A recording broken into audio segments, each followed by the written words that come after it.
जीवन एक वृक्ष की तरह होता है जिसकी जड़ें माता पिता होते हैं। जब जड़ें कमजोर हो जाती हैं तो वृक्ष भले ही बड़ा दिखे, भीतर से सूखने लगता है। औलाद की तीन ऐसी भूलें हैं जो माँ बाप को बुढ़ापे में खोखला कर देती हैं: उपेक्षा, तिरस्कार और मोह भंग। यह कहानी उसी सच्चाई को उजागर करती है।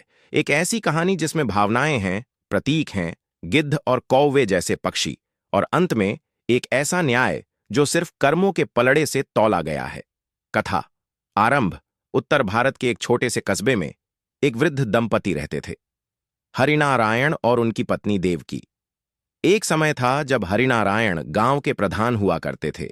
उनके घर में हर सुबह सौंधी रोटी की खुशबू और बच्चों की हंसी गूंजा करती थी। उनके तीन बेटे थे, विक्रम, सुमित और करण। उन्होंने बेटों की परवरिश मेहनत, ईमानदारी और संस्कारों से की थी। उनकी ख्वाहिश थी कि बेटों के सहारे ही उनका बुढ़ापा सुखमय गुजरेगा। लेकिन समय की चाल सबसे तेज होती है।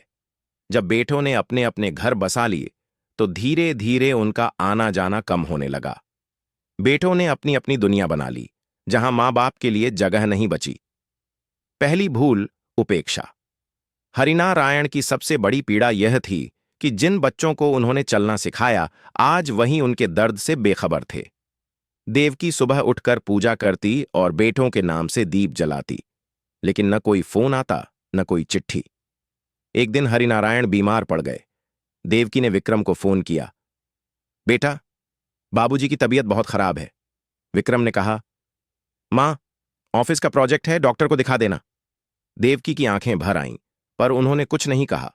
घर में पैसे नहीं थे, पर फिर भी किसी तरह गांव के वैद्य को बुलाया गया।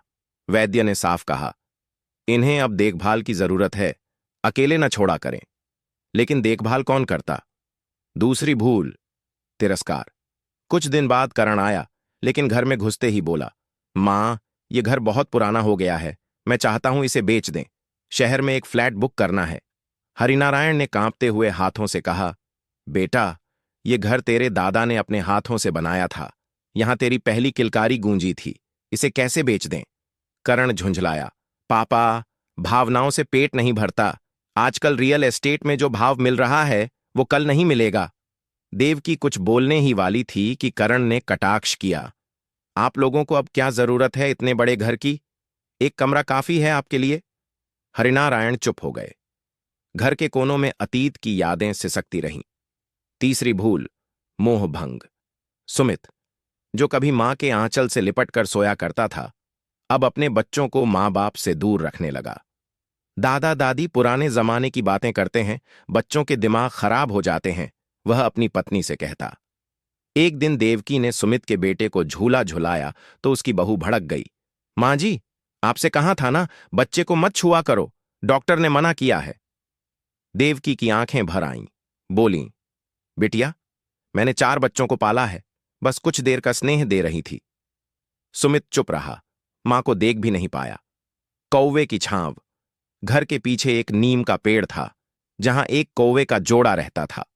हर सुबह वह कौवा देवकी के आंगन में आता और 2 रोटी खाकर उड़ जाता। देवकी उससे बातें करती, कौवा बेटा, आजकल तेरे बच्चे भी नहीं आते क्या? हरिनारायण हंसते, कमाल है, हमारे बच्चे तो ना आए, लेकिन यह कौवा रोज चला आता है। देवकी कभी कभी रोटी से कौवे का नाम लेकर बेटों को याद करती। विक्रम जैसा लगता है ये, चुपचाप खाता है और चला जाता है। गिद्ध की उड़ान। एक दिन गांव में एक बुजुर्ग गिद्ध को देखा गया, जो किसी घायल गिद्ध को अपनी चोंच से खाना खिला रहा था। गांव के बच्चों ने यह दृश्य देखा और कहा, गिद्ध तो मांस खाते हैं, यह क्या कर रहा है? तब गांव के बुजुर्ग पंडित जी बोले, ये गिद्ध नहीं, ये संदेश है। जब पशु भी अपनों को सहारा देते हैं तो मनुष्य क्यों नहीं?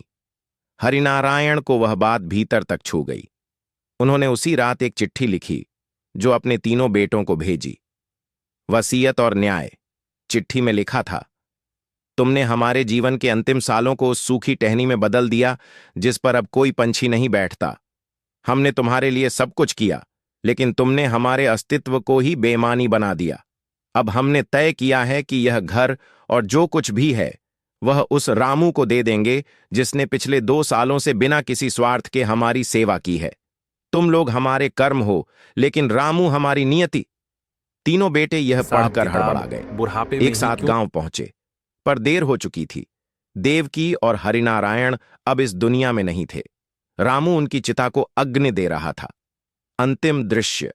तीनों बेटे रोते हुए रामू के पांव पकड़ने लगे, लेकिन रामू बोला, मैंने सेवा इसलिए नहीं की थी कि मुझे कुछ मिल जाए, पर बाऊजी और अम्मा ने कहा था, जो औलाद अपने माता पिता को छोड़ देती है, उसकी किस्मत भी उसे छोड़ देती है।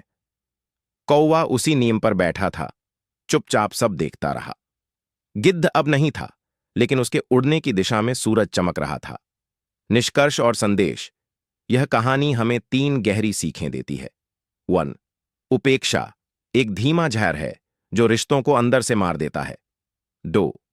तिरस्कार वो आग है जो उस आश्रय को जला देती है जहां कभी स्नेह पलता था। 3. मोहभंग का परिणाम न्याय नहीं, पश्चाताप है।